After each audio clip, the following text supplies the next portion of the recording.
जय हिंद। मैं हूं राजेश सिन्हा। दोस्तों, आज बात पाकिस्तान की होगी। आज पाकिस्तान के प्राइम मिनिस्टर शाहबाज शरीफ की होगी और आज बात पाकिस्तान के पेट्रोलियम मिनिस्टर अली परवेज मलिक की होगी। आपको यह लग रहा हो कि भला पाकिस्तान में हो क्या गया है। जी हां, पाकिस्तान के मंत्री फूट फूट कर रो रहे हैं। कह रहे हैं कि उनके पास अब ऑयल रिजर्व्स बचा ही नहीं है। पेट्रोल और डीजल का कोई स्ट्रेटेजिक भंडार है ही नहीं। पाकिस्तान के पेट्रोलियम मिनिस्टर अली परवेज मलिक का एक ताज़ा इंटरव्यू एक न्यूज चैनल पे आया है। वहां उन्होंने साफ तौर पे कहा है कि पाकिस्तान एक ऐसा राष्ट्र बन गया है जहां उसके पास कोई रणनीतिक भंडार पेट्रोलियम प्रोडक्ट्स का है ही नहीं। एक दिन का नहीं है, 24 घंटे का पेट्रोल कोई रणनीतिक भंडार में नहीं है पाकिस्तान में। और इसीलिए मैंने यहां पर बैकग्राउंड में लिख रखा है, फूट फूट कर रोया पाकिस्तान, सिर्फ 24 घंटे का पेट्रोल बचा। मतलब साफ है कि जब से हॉर्मुज स्ट्रेट में वहां पर जब ईरान ने वहां बारूदी सुरंगों का जाल बिछा दिया, जब उसे ब्लॉक कर दिया और जब जो सप्लाई चेन थी कच्चा तेल और गैस की दुनिया की, जहां से 20% से ज़्यादा कच्चा तेल का और 30% से ज़्यादा गैस का जो सप्लाई होता है हॉर्मुज स्ट्रेट से ही होता है, वो बंद हो गया, तो उसका असर पूरी दुनिया पर पड़ने लगा। महंगाई बढ़ने लगी, कीमतें बढ़ने लगी और पेट्रोल और डीजल और गैस की बड़ी क्राइसिस हो गई। खास तौर से उन छोटे देशों पर जो ईरान के आसपास हैं और ईरान से जो कच्चा तेल लेते हैं, गैस लेते हैं, उन पर बहुत भारी दबाव पड़ने लगा और स्थिति इतनी खराब हो गई है कि पाकिस्तान जैसा देश अब पूरी तरह से स्थिति वहां खराब हो चुकी है। और वहां के मंत्री ऑन रिकॉर्ड कह रहे हैं कि उनके पास स्ट्रेटेजिक जो रिजर्व्स होता है ऑयल का, जिसे रणनीतिक भंडार कहते हैं, यानी कि तेल का, कच्चा तेल का वो भंडार जिसे कोई भी देश किसी ऐसे इमरजेंसी के लिए बना कर रखता है कि अगर सप्लाई चेन बाधित हो जाए, अगर जितने आपके पास रिजर्व है अगर खत्म हो जाए, तो एक स्ट्रेटेजिक एक अलग से रिजर्व होता है, एक भंडार होता है जहां से उसे रिलीज किया जाए ताकि जनता को पेट्रोल और गैस और डीजल आसानी से मिल पाए, कीमतें ना बढ़ें। लेकिन पाकिस्तान एक ऐसा राष्ट्र है जिसने कभी भी इन चीज़ों पर ध्यान नहीं दिया। पाकिस्तान की जो पहचान है, जब भी पाकिस्तान शब्द आप सुनते हैं तो आपकी जेहन में एक ऐसे राष्ट्र, एक ऐसा फेल्ड स्टेट का इमेज उभर कर आता है जो आतंकवादियों को पनाह देता है, वहां पर कोई स्ट्रेटेजिक ऑयल रिजर्व्स के गोदाम, टैंकर्स नहीं बनाए जाते हैं। वहां पर जो बनाए जाते हैं आतंकवादी बनाए जाते हैं और उसे एक्सपोर्ट किया जाता है। यानी कि पाकिस्तान एक ऐसा राष्ट्र है जो टेररिस्तान है और वो टेरर एक्सपोर्ट करता है भारत जैसे देशों में। अफगानिस्तान से उसका युद्ध चल रहा है। तो हो क्यों यूं रहा है कि जब से ईरान के ऊपर डोनाल्ड ट्रंप ने हमला कर दिया है, तब से पूरी दुनिया में हड़कंप मचा हुआ है। पूरी दुनिया की जो इकोनॉमी है वो नीचे जा रही है, जीडीपी पर असर पड़ रहा है, जरूरी चीज़ों की कीमतें बढ़ रही हैं, खाने पीने की चीज़ों की कीमतें बढ़ रही हैं, गैस तेल की किल्लत हो रही है, गैस के सिलेंडर्स महंगे हो रहे हैं, आपके घरों में आसानी से नहीं पहुंच रहे हैं। तो सोचिए पाकिस्तान का क्या बुरा हाल है। उनके मंत्री ऑन रिकॉर्ड कह रहे हैं कि उन्होंने स्ट्रेटेजिक भंडार बनाने की कभी जरूरत ही नहीं समझी कच्चा तेल की। समझेंगे कैसे? वो तो आतंकवादी बनाते हैं, उनके हाथ तो आतंकवादियों की नर्सरीज है, आतंकवादियों की नई पौध तैयार करते हैं। तो भला आम जनता की जरूरत की चीजों पर वो ध्यान कैसे देंगे, कब देंगे? आगे जो पेट्रोलियम मिनिस्टर अली परवेज मलिक ने कहा था उस इंटरव्यू में, वो आगे आपको बताता हूं। उन्होंने ये बताया कि सिर्फ 5 से 7 दिनों का कमर्शियल तेल का भंडार है, कच्चे तेल का भंडार कमर्शियल।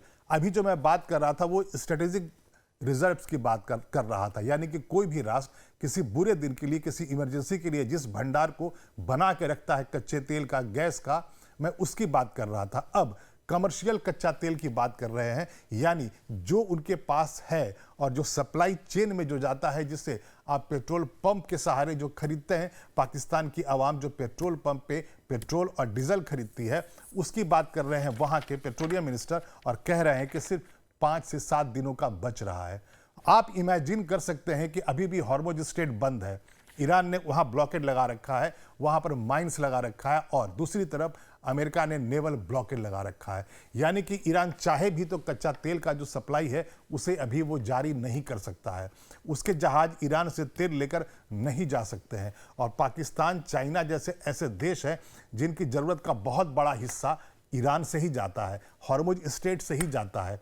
मतलब साफ है कि अगर हफ्ते, 2 हफ्ते, 3-4 हफ्ते अगर ऐसे ही वहाँ पर ब्लॉकेट्स लगा रहा, हॉर्मुज स्ट्रेट वैसे ही बंद रहा, ईरान ने बंद कर रखा हो या डोनाल्ड ट्रंप ने जो नेवल ब्लॉकेट लगा रखा है, तो आप इमेजिन कीजिए अगर सिर्फ 5 से 7 दिनों का कमर्शियल कच्चा तेल का भंडार पाकिस्तान के पास बच रहा है तो 1 हफ्ते बाद क्या होगा। स्ट्रेटेजिक रिजर्व है नहीं, 1 दिन का नहीं है, 24 घंटे का नहीं है। कमर्शियल जो कच्चा तेल का जो भंडार है सिर्फ 1 हफ्ते का है, 7 दिनों का है। तो आप इमेजिन कर लीजिए कि 7-8 दिनों के बाद पाकिस्तान में क्या होगा। वहाँ पर जो अभी सप्लाई चेन है, आगे मंत्री ये बताते हैं कि जो ऑयल मार्केटिंग कंपनियां हैं, जो सप्लाई चेन में वहाँ पर जो कच्चा तेल जो रिफाइन होकर के जो पेट्रोल पंप्स पे घूम रहा है, जो सप्लाई चेन बनी है, वो तो है कि आप 20 दिनों तक उसे चला सकते हैं। लेकिन अगर 2-3 हफ्ते हॉर्मुज स्ट्रेट बंद रहा और सप्लाई चेन अगर वहाँ से शुरू नहीं होती है पाकिस्तान के लिए, तो आप इमेजिन कीजिए कि 20, 21, 25, 27 दिनों के बाद पाकिस्तान के जो पेट्रोल पंप्स हैं, वहाँ जो कमर्शियल जो कच्चा तेल का जो भंडार है सूख जाएगा, ड्राई हो जाएगा। इसका मतलब क्या होगा? इसका मतलब ये होगा कि पेट्रोल पंप्स पे वहाँ पर न पेट्रोल्स मिलेगा, न वहाँ डीजल मिलेगा। तो होगा क्या कि जो उनकी इकोनॉमिक एक्टिविटीज़ है बंद हो जाएगी, गाड़ियाँ नहीं चलेंगी। गाड़ियाँ नहीं चलेंगी तो सरकारी व्यवस्था नहीं चलेगी। पुलिस वालों की जीप्स में जो पेट्रोलिंग करते हैं वहाँ पर पेट्रोल और डीजल नहीं होगा, तो वहाँ पर जो पुलिस व्यवस्था है पूरी तरह ठप पड़ जाएगी। हुक्मरान कैसे चलेंगे? प्राइम मिनिस्टर कैसे चलेंगे? मंत्री कैसे चलेंगे? अफसर कैसे चलेंगे? आम जनता अपनी कार को सड़क पर कैसे चलाएगी?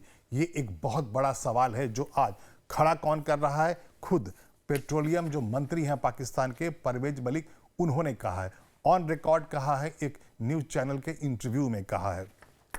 वही उन्होंने इसका जो कंपैरिजन पाकिस्तान का किया है भारत से किया है, और बड़े ही दुख के साथ वो कहते हैं कि भारत एक ऐसा देश है जो पहले से जागरूक है। भारत अपनी स्ट्रेटेजी बना कर रखता है, और वो साफ तौर पे उन्होंने कहा है कि भारत के पास जो स्ट्रेटेजिक जो भंडार है 60 से 70 दिनों का है। मतलब ये हुआ कि भारत के पास जो सप्लाई चेन है, जहां पर हमारे पेट्रोल पंप्स पे जो पेट्रोल्स आ रहे हैं, जो सप्लाई चेन में, वो तो अलग है, हमारा कच्चा तेल का भंडार अलग है। लेकिन अगर स्ट्रेटेजिक की बात करें तो हमारे पास टोटल मिला के 60-70 दिनों का, यानी कि 2 महीने से ज़्यादा का हमारे पास कच्चा तेल का, ऑयल का प्रोडक्ट्स का, पेट्रोलियम प्रोडक्ट्स का भंडार पड़ा है। और उनके पास क्या है? 1 दिन का, सिर्फ 1 दिन का भी स्ट्रेटेजिक ऑयल रिजर्व नहीं है। और अगर कच्चा तेल जो कमर्शियल है उसकी बात करें तो 5 से 7 दिन। तो स्थिति पाकिस्तान की इतनी खराब हो गई है कि पाकिस्तान जो पहले से एक ऐसे राष्ट्र के रूप में जाना जाता था जो फेल्ड स्टेट होता है, वो अब कमर्शियली भी खत्म होने वाला है। आपको ये पता है कि पाकिस्तान की कंगाली इस हद तक बढ़ गई थी कि अभी कुछ दिन पहले की ही बात है, महीनों और 1 साल 2 साल पहले की बात है, वहाँ पर महंगाई इतनी बढ़ गई थी कि अगर 1 बोरी आटा अगर वहाँ पर लोग डोनेट करने आते हैं, दान करने आते हैं सड़कों पर, ट्रक्स में, तो वहाँ पर दंगा हो जाता है, लंबी लंबी लाइनें लग जाती है, मारपीट हो जाता है। और अभी अगर हाल की बात कर ले, हॉर्मुज स्ट्रेट के बंद होने की बात कर ले, तो 50% से ज़्यादा वहाँ पेट्रोल और डीजल की कीमतें बढ़ गई हैं। जो आम जो जनता है उसकी पहुँच से अब ये चीज़ें दूर होती जा रही है। तो जो एक नॉर्मल लाइफ स्टाइल पाकिस्तान में है वो अभी से ही उस पर इतना बड़ा असर पड़ गया है। लेकिन अगर आप इमेजिन कर ले कि डोनाल्ड ट्रंप एक तरफ वैसे ही अड़े रहते हैं, कहते हैं कि नहीं मैं नेवल ब्लॉकेड नहीं हटाऊंगा, और दूसरी तरफ ईरान जो शुरू से कह रहा है कि वो हॉर्मुज स्ट्रेट को तभी खोलेगा जब उसकी शर्तों पर बातचीत होगी। तो एक तरफ अमेरिका और एक तरफ ईरान, दोनों अगर अड़ जाते हैं और हॉर्मुज स्ट्रेट बंद रह जाता है 2-4 हफ्तों में, तो आप पाकिस्तान जैसे देश के बारे में कल्पना नहीं कर सकते हैं कि वहाँ होगा क्या। गृह युद्ध हो जाएगा, सरकार बदल जाएगी, अगर आम जनता को वहां पर पेट्रोल पंप पर पेट्रोल नहीं मिलेगा तो क्या होगा? पहले ही से लोग वहां दंगा करने लगते हैं एक बोरी आटे के लिए, तो यहां तो पूरा का पूरा पेट्रोल पंप से ड्राई हो जाएगा। उन्हें अपने घर से निकलने के लिए, बाइक और स्कूटर के लिए, कार के लिए पेट्रोल और डीजल नहीं मिलेगा, तो वो करेंगे क्या? सड़कों पर उतर आएंगे, प्रदर्शन करेंगे। और जैसे श्रीलंका में आपने देखा, ईरान में आपने देखा कि महंगाई की वजह से वहां पर लाखों लोग सड़क पर उतर रहे थे। तो पहले से ही पाकिस्तान में अलग अलग शहरों में गृह युद्ध जैसा होता रहता है। एक तरफ पीओके, दूसरी तरफ बलूचिस्तान, हमेशा से वहां डिस्टर्ब रहता है, फ्रीडम स्ट्रगल चल रहा है। और ऐसे में अगर डीजल और पेट्रोल की कीमतें आसमान को छुएंगी या नहीं मिलेंगी, पेट्रोल पंप्स ड्राई हो जाएंगे, तो वहां की जनता तो सड़क पे उतरेगी ही उतरेगी, गृह युद्ध शुरू होगा। अब आइए आपको मैं ये बताता हूं कि दुनिया भर में सबसे ज्यादा जो स्ट्रेटेजिक रिजर्व है ऑयल का किसके पास है। जब मैं पाकिस्तान की बात कर रहा हूं, आपको ये बता रहा हूं कि उसके पास 24 घंटे का भी स्ट्रेटेजिक ऑयल रिजर्व नहीं है, रणनीतिक जो भंडार है तेल का नहीं है, तो आखिर सबसे ज्यादा किसके पास है? तो सबसे पहले जो नाम आता है वो चाइना का आता है। और ये जो मैं आंकड़े आपको दिखा रहा हूं, वो आंकड़े ये हैं यूएस एनर्जी इंफॉर्मेशन एडमिनिस्ट्रेशन का है। और इनकी वेबसाइट पे ये जो आंकड़ा दिया गया है उसके अनुसार 2025 के दिसंबर का ये डाटा, यानी अभी से सिर्फ 3-4 महीना पहले का डाटा, यानी कि ताज़ा डाटा है। चाइना के पास 1397 million dollars strategic oil reserve है। स्ट्रेटेजिक ऑयल रिजर्व, बाकी जो कमर्शियल ऑयल है वो तो अलग है, जो सप्लाई चेन है रिफाइंड ऑयल का जो पेट्रोल पंप्स में वो तो अलग है। जो उन्होंने रणनीतिक भंडार बना के रखा है चाइना ने कच्चे तेल का, वो है 1397 मिलियन बैरल्स। दूसरे नंबर पर अमेरिका आता है जिसके पास 417 मिलियन बैरल्स है। लेकिन आप इमेजिन कीजिए, चाइना के पास 1397 है और अमेरिका के पास 413 है। आप इमेजिन करिए कि अमेरिका से 3 गुना ज़्यादा है चाइना के पास रणनीतिक तेल का भंडार। और ऐसे में ईरान से जिस तरह से वो युद्ध पर अड़ा हुआ है, 40 दिनों का युद्ध हो चुका है, अभी तक बातचीत दोबारा शुरू नहीं हुई है और कभी भी ये दोबारा युद्ध शुरू हो सकता है ईरान में। तो वहाँ पर भी अगर ऐसे ही दिक्कत होती रहेगी तो परेशानी अमेरिकी जनता को भी होगी।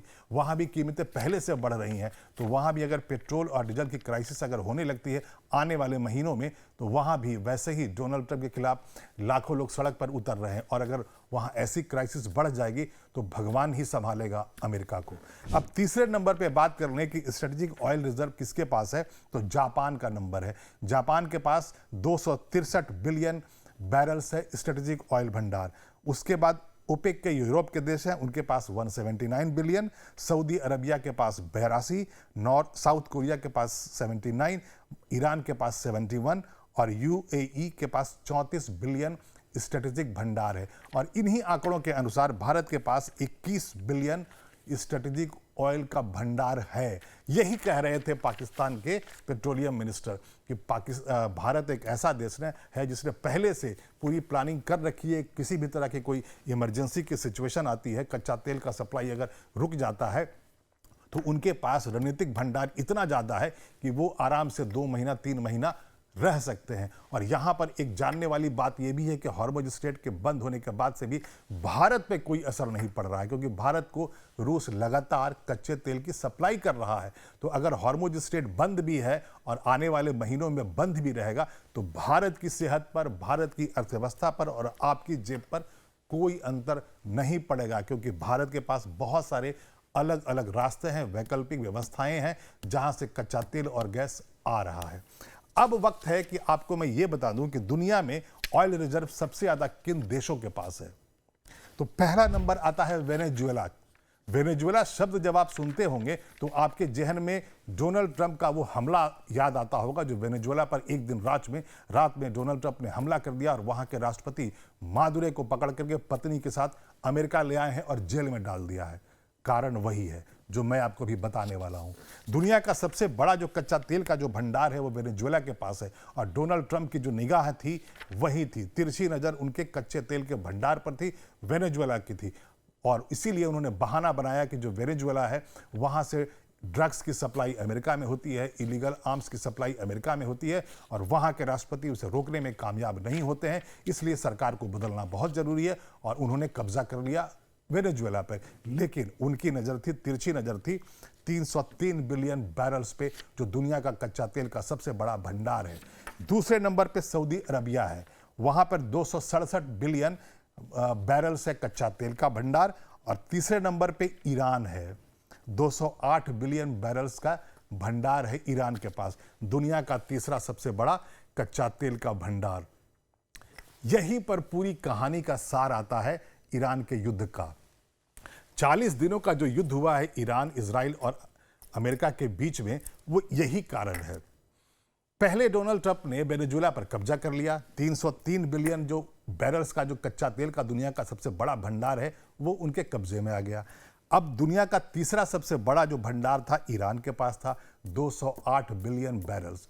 और यही चाहते थे डोनाल्ड ट्रंप। परमाणु कार्यक्रम का उन्होंने बहाना बनाया और वहां पर हमला कर दिया, पूरी की पूरी सरकार को मार दिया। 28 फरवरी को अयतुल्ला खमनी जो सुप्रीम लीडर थे उनको मार दिया, और उन्हें यही लगा था कि जब एक बार पूरी सरकार को मार देंगे, सुप्रीम लीडर को मार देंगे, तो ईरान तो घुटनों पर आ जाएगा। और ईरान में जो 208 बिलियन जो कच्चा तेल का बैरल्स का जो भंडार है, 208 बिलियन बैरल्स का, वो डोनाल्ड ट्रंप के कब्जे में आ जाएगा। और वेनेजुएला और ईरान को अगर मिला ले तो 500 से ज़्यादा बिलियन बैरल्स जो कच्चा तेल का जो भंडार होगा वो डोनाल्ड ट्रंप की मुट्ठी में होगा।